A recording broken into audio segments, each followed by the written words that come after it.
John Fitzgerald Kennedy, do solemnly swear. I, John Fitzgerald Kennedy, do solemnly swear. That you will faithfully execute the office of President Автор of the видео United Андрей States. Кобрин. Подпишись на его канал, там классные видео и возможности. And will, to the best of your ability, And will, to the best of my ability, preserve, protect, and defend the Constitution of the United States. preserve, protect, and defend the Constitution of the United States. So help you God. So help me God.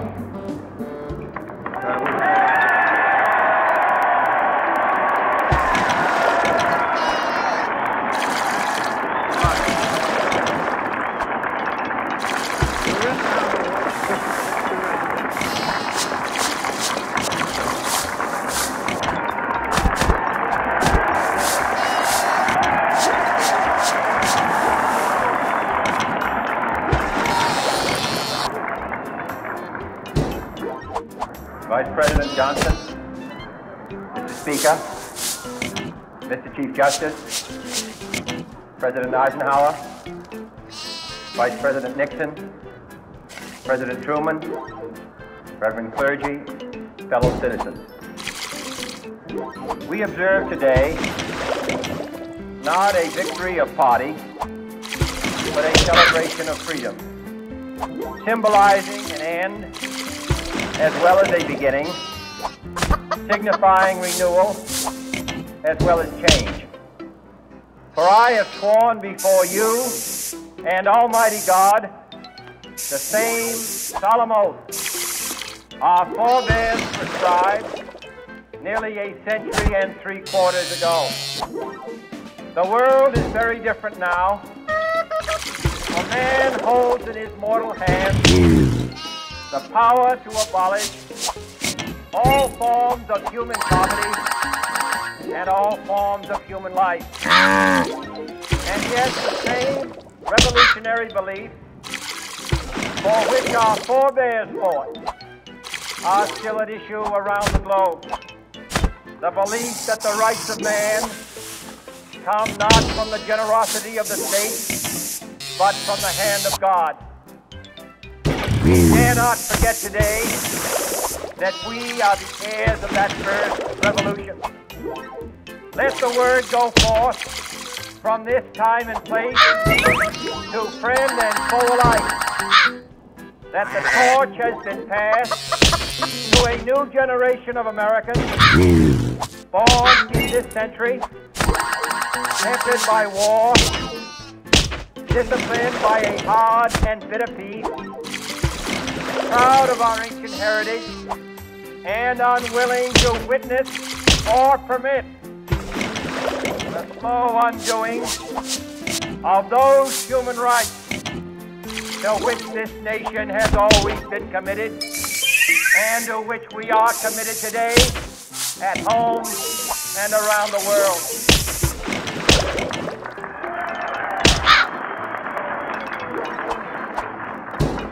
Let every nation know, whether it wishes us well or ill, that we shall pay any price, bear any burden, meet any hardship, support any friend, oppose any foe, to assure the survival and the success of liberty.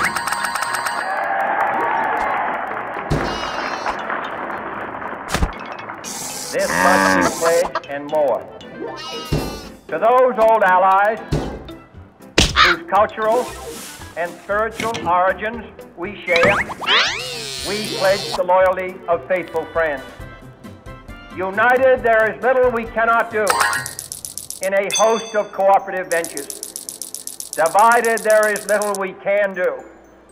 For we dare not meet a powerful challenge at odds and split asunder.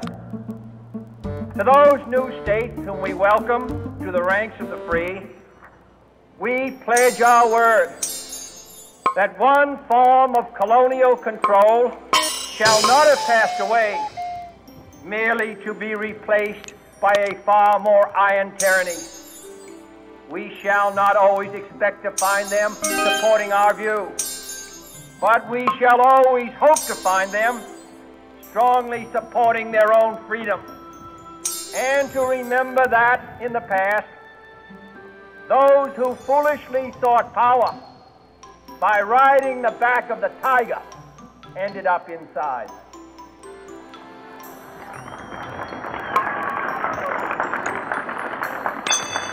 To those people in the huts and villages of half the globe, struggling to break the bonds of mass misery, we pledge our best efforts to help them help themselves. For whatever period is required, not because the communists may be doing it, not because we seek their votes, but because it is right. If a free society cannot help the many who are poor, it cannot save the few who are rich.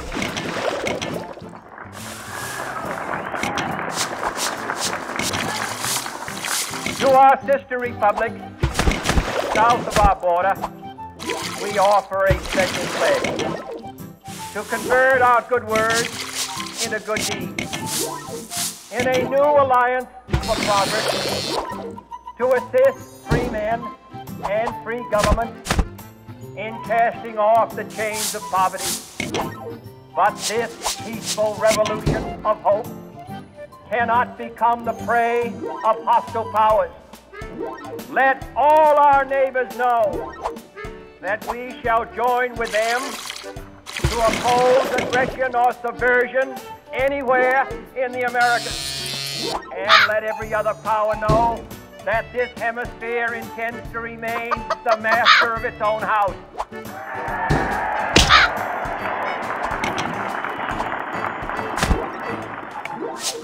To that World Assembly of Sovereign States, the United Nations, our last best hope, in an age where the instruments of war have far outpaced the instruments of peace, we renew our pledge of support to prevent it from becoming merely a forum for invective, to strengthen its shield of the new and the weak, and to enlarge the area in which its grit may run.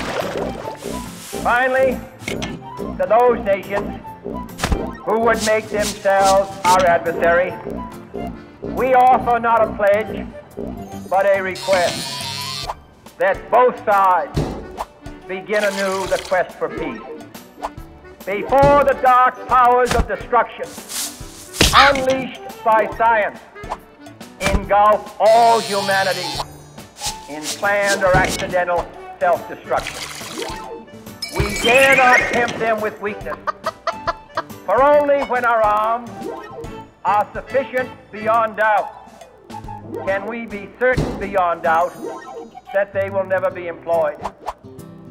But neither can two great and powerful groups of nations take comfort from our present course, both sides overburdened by the cost of modern weapons, both rightly alarmed by the steady spread of the deadly atom, yet both racing to alter that uncertain balance of terror that stays the hand of mankind's final war.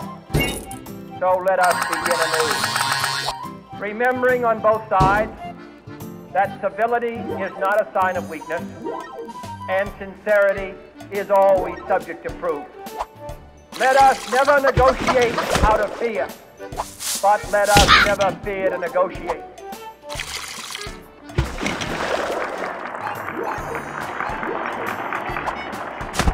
Let both sides explore what problems unite us, instead of belaboring those problems which divide us. Let both sides, for the first time, formulate serious and precise proposals for the inspection and control of arms, and bring the absolute power to destroy other nations under the absolute control of all nations.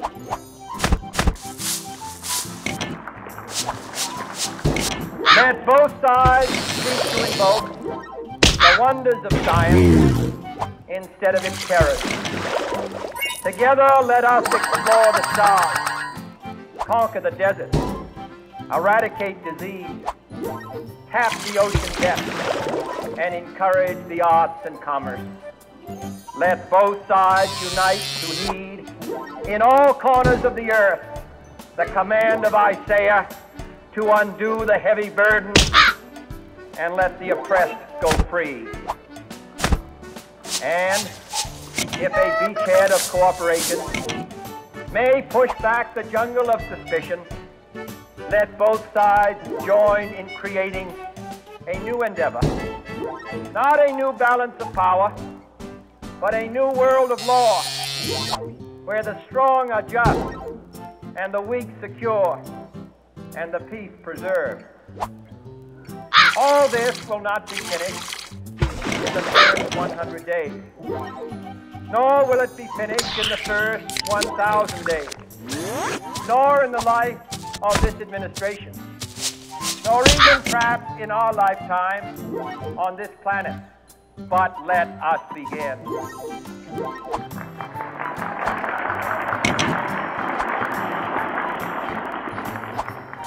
In your hands, my fellow citizens, more than mine, will rest the final success or failure of our course.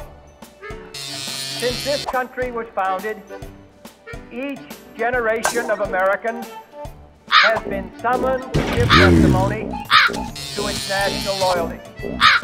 The graves of young Americans who answered the call to service surround the globe.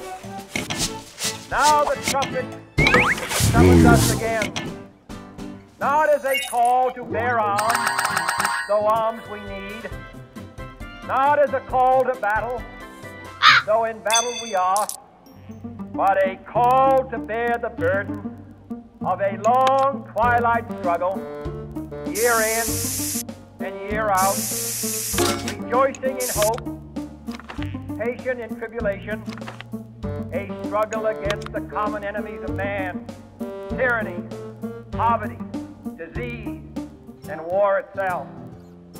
Can we forge against these enemies a grand and global alliance,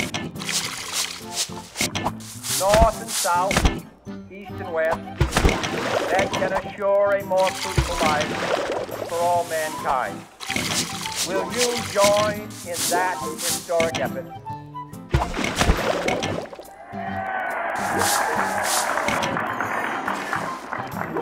In the long history of the world, only a few generations have been granted the role of defending freedom in its hour of maximum danger. I do not shrink from this responsibility. I welcome it.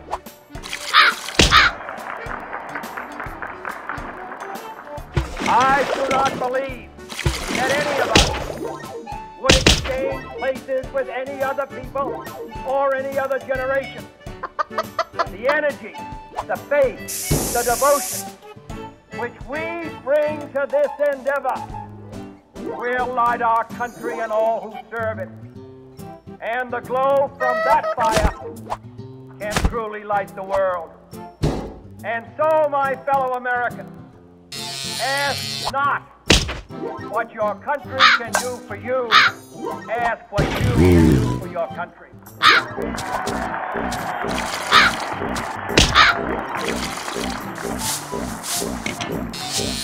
My fellow citizens of the world, ask not what America will do for you, but what together we can do for the freedom of man.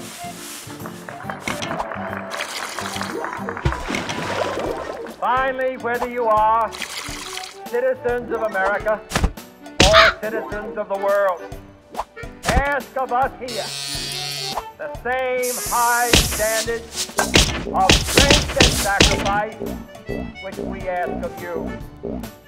With a good conscience, our only sure reward, with history the final judge of our deeds, let us go forth to lead the land we love, asking His blessing and His help, but knowing that here on earth, God's work must truly be our own.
Move.